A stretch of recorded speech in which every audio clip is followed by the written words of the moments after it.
everybody. I'm Hilary Struby. And I'm Wayne Struby. And we're Therapy Nexus. Okay. Yeah, today we're going to talk about loans, student loans, student debt, finances, and kind of the predicament that a lot of people are in. Yeah, and what we got ourselves in. We'll just tell our story kind of, and then we'll talk a little bit about how we got out of it and why we're able to do what we do today. So we'll start off with kind of giving just a little statistics of what we found. So you want to start? Sure. Sure. So I was just looking up. So for Texas physical therapy. So this is about physical therapy right now. Hilary has some stats on undergrad, but just as a Texas resident, physical therapy school, this is average, or the low, it's like $40,000 just go to physical therapy school in Texas. And then non-residents is $80,000.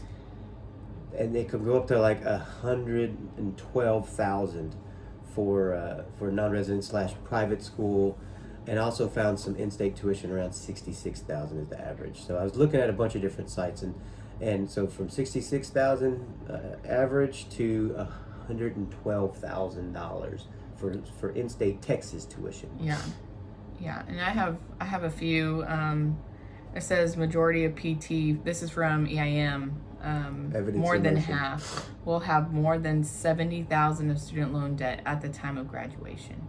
And over 1/3 will owe more than $100,000. So I mean it's just crazy. Yeah, it is, and that comes, and I don't know even if that comes into play of like, was it unsubsidized, subsidized? I guess when you get out, like some people, half of my student loans were subsidized whenever I was going through PT school, and I also had the Hazelwood Act and the GI Bill that I used the entire amount, and so I still had debt when I got out. And Hilary didn't have any of that, and I didn't know anything about it. Yeah, we didn't know. I wasn't educated about it, and I just knew I was going to school. I was gonna get student loans, and I'd probably pay for it for the rest of my life. And that's what was in my head, and I was planning on it. I was for some reason okay with it. Yeah, until we sat down and we looked at what the hell we have, because because whenever you're looking into your future and you're so excited about making all this money, I think I was offered almost. I thought I was gonna make $70,000 a year. Okay? Yeah, and then that's another stat that I have. So nearly 75% of students expect to earn between $60,000 to $80,000 during their first PT job after graduation. Of course, that matters how big the city you are in and all that kind of stuff, and everything comes into play. But I added it up. The starting salary for a PT, in average starting salary for a PT in Texas, is $60,470. And you're like, ooh, yay! I mean, that's really not that much anyway. But the gross take home, this is just gross. The take homes after that is you're gonna bring home about $2,300 a month, or actually I think you'll get that twice a month. That winds up being $55,000 a year. So all of a sudden your $60,000 gone to $55,000. That's your gross, and then you put your take home in, and it winds up being $1,841 a check, which is $44,000 a year. That's the good old government. You're helping the government out, and of course everybody else in the world out. So that's ridiculous. So just to throw this out there though, is a PTA makes that starting salary is $54,000 versus the PT's $60,000, and their school costs about $12,000. Just to let you know that, okay? Yeah. Well, it was like I want to say PTA might have to be a bachelor's now. I don't know how far they have to go. But before it was associates. Yeah. And so How much did it cost to get a bachelor's? Oh, bachelor's this was from the College Board, and it said the average cost of college for 2020 and 2021 academic year for public 4-year in-state is $26,820. And then public 4-year out of state is for around $43,000, and then a private nonprofit for 4 years is about $55,000. And that probably doesn't even include housing and room and board. Yeah, this was just average costs. Okay, so that's so we found ourselves in a terrible predicament. How much were your student loans when you got out? I had $89,000 of student loans, and that was just from PT school. Like I was lucky enough that my parents were able to pay for undergrad. Yep, but not many people have that. And then I used my GI Bill for undergrad, and then I had what they call Hazelwood Act for physical therapy school, and I used every dime of that, and and I wound up still having like $57,000 in student in school debt. Yeah. And then we also, we were out of school. We thought we could, have a big boy, big girl car. We bought 2 new vehicles, and then we were about $30,000. I think we had about $30,000 in total vehicles. in car debt. And then we had probably about $12,000 in credit card debt. Yep. So you're looking at, after graduating from PT school, being... Well, then we had our home. We bought a house too, and so we thought we had average like $180,000. We did the right steps, right? Yeah. We got a car, got a house. We turned around and looked. We almost had $370,000, $368, right? Is that what you wrote down? $368.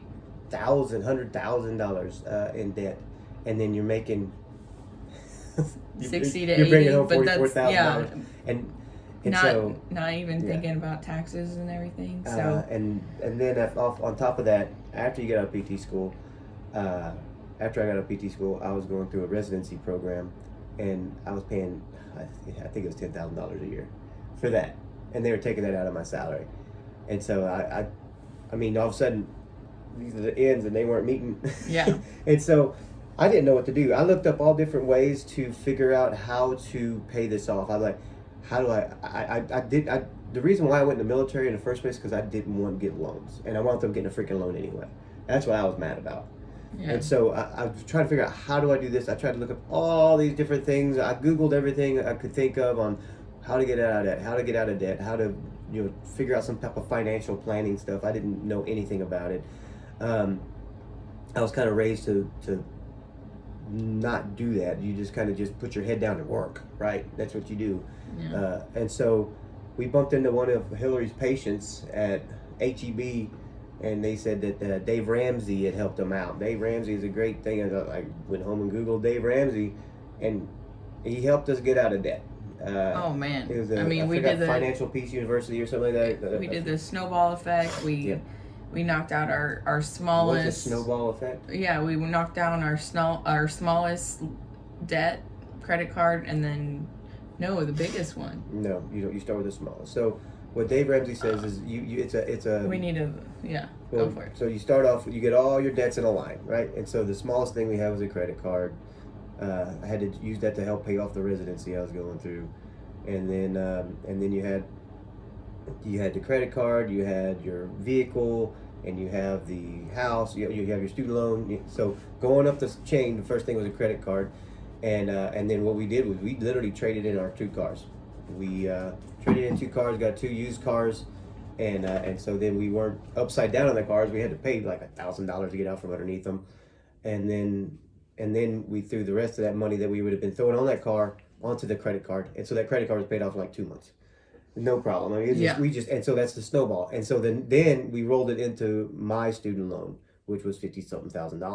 And you every single dime extra you have, you throw it at that. And you're not going out to eat. We worked every weekend. Yeah. We made a lot of money. And I think we rolled all the way through that, except for the home loan. We rolled all the way through that in a couple of years. I don't remember how fast it was.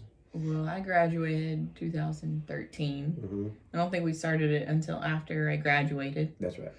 And we were almost done with it when we got married, 2014. Okay. So I think it was kind of like a little more after that. Yeah. We were working overtime like crazy. We made every single dime we made went to it. Every dime we made. And we lived on, when we had cash everywhere we went, because cash, if you tell your money where to go, that's where it goes. And so we had literally the amount of money we needed in cash for groceries. Even for gas, for everything. I mean, we had to walk into the store to pay for gas. Yeah. And it helped out. I mean, and that's what's great about it. I wish we'd have done it with the house. Dave Ramsey, whenever he says, he's like, well, the house is the only loan that he can see being an acceptable loan. And the interest we have is like 2% interest. It's ridiculously low. I wish we'd have paid it off, because guess what? You have a 30-year loan on your house and you pay on that house for 29 years and 11 months and you can't make that 12-month payment. They don't care. They'll take it away. Yeah. They'll take that house one away. Thing if we... So we could probably do it again. Yeah. And we're thinking about that, just so all we have to do is pay taxes. Well, and you know, Dave Ramsey also teaches you how to have like 3 to 6 months emergency fund. We have that still. And so and that kind of gave us the beauty of what we can do right now. Mm-hmm. Yeah. So, I don't like people telling me what to do, ever, unless I think it's a really good, unless I'm in agreement, and even if I am in agreement, I like you telling me what to do, not just you, anybody. And so I had a disagreement with people at work at one point, and so if it had to happen, I'm fine with it, being able to be myself. And Hilary and I were entrepreneurs. We try to make money in more than one place. If you just depend on one place to give you that money, what's the guarantee you're gonna have that tomorrow? That's the thing when people worry about, well, what are you gonna do for a job? Well, Hilary and I, we buy and sell land. We have Airbnb. We have a couple of YouTube videos that eventually will hopefully make money. Get somewhere. And we're working on Therapy Nexus, which is we're building a directory for people to find physical therapy. And so you have multiple avenues of income. You don't just live off one job, because when people are asking about that job, well, if you do what somebody tells you to at work, no matter what, what's the guarantee that job is going to be there tomorrow, in 6 months, in 12 months, in 2 years, in 20 years, when you expect to retire from that job? And so you make some savings and stuff like that. So I would definitely recommend Dave Ramsey as a way to get out of debt and to get your emergency funds going. There's other people that do it, but that's what we had, and he dumbs it down really well for somebody like me that had no idea what to do with it. What else? Well, and like a lot of people, when they have this student loan debt, they kind of go into a work environment that is like a 10-year student loan, forgiveness program. But then you're stuck there for 10 years, and you might not enjoy the job at all, and kind of have no choices when you're there, because you're like, oh, well, I have so much student loans and I have to pay them off, and then you're stuck, and then we have a friend that told us, it was in the very beginning, if you're not happy with your job, there's always a job somewhere else. You can always get another job. That's right. And we took that, and I think we kind of ran with it. It helped. Yeah, it helped a lot. And it helped to kind of cut the cord when you have that first job and you're like, oh, I hate it, I don't like it, and you don't, wherever you are, whatever. Growing up on a farm, you just keep working. You just put your head down and work. But whenever they said that, and literally, like, that's like my father. He's like, what are you gonna do for a job? You don't have a job. I'm like, well, we have a job. We have our own job.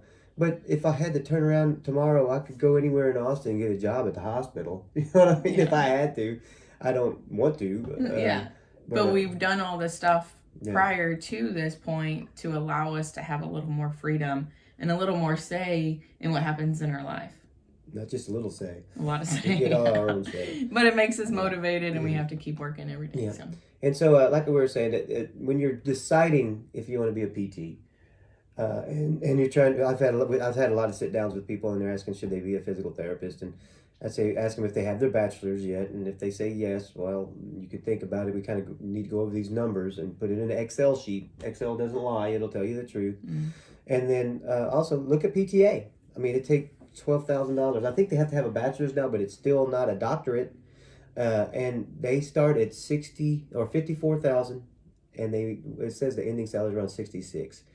And the average pay for a PT is $60 to $130. I don't know too many PTs making $130. It must be tip of the top making $130. So, but the PTA starting at almost the same salary as you are if you're a PT. and they don't have to worry about all the rigmarole that you're going through.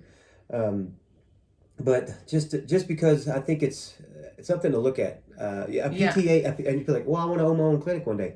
I know a PTA that owns a clinic. You can own a clinic. Anybody can own a clinic. If you want to own your own clinic and you want to do it, become a PTA. You ain't got to do all the work. They'll hire some schlub PT to do all the work for you. And they can be happy, and you can be a PT. You can go get your PTA and just go in there and treat the patients every once in a while if you want to dream about that and make money while you're doing it. Yeah. I think this is just good information. Like, I didn't know any of this in high school. I didn't know any of this going into college.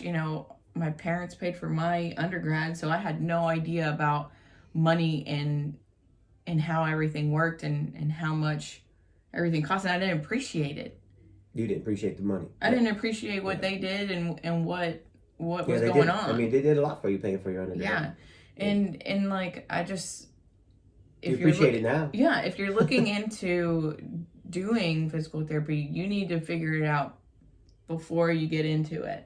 And there's so many scholarships, and there's, so many different ways of going through it. I know schools now are online, so there's ways that you can work and pay for it at the same time. But when you get that debt, it gets you every day. You can't get that degree and sell it. Hey, listen, you got to sell yourself an hour at a time. Yeah. That's the only way to get that money back. And we worked dang hard to get that paid off. Oh, every weekend. Yeah. I mean, but that was after our regular job. We worked PRN every weekend. Yep. Whatever we could do. We're like, we'll do it. We burned it down. So, right. Well, that's kind of our story. If you have any questions on how to get out of debt, we can definitely help you. I definitely recommend just looking up Dave Ramsey. Get his book. I can't remember the name of the book. Financial Peace University is something people go through with church. But the name of the book, look up Dave Ramsey and his... We'll put it on the link below. It's a good book. And then we also read Rich Dad, Poor Dad. I think that was a big 5 one. Million. Rich Dad, Poor Dad is a really good mindset book. But Robert Kiyosaki. Yeah, we'll put a list of books that kind of helped us. I have a million Amazon books I've read, and you can get them on Audible and stuff like that and listen to them. But Dave Ramsey book has paperwork you can fill out to help you get your finances in order. So ask us. We're happy to help out with that. We've done that with a bunch of people, trying to help them get out of debt. Hopefully and I think some people really have. Like Travis did a great job. Yeah, I mean, it takes... Yeah. It takes a lot of work. It does. Well, once you're done, man, you're so free. Money sucks to pay, but it's good to have. Mm-hmm. Yeah. All right. Okay. Thank you. Thank y'all for watching.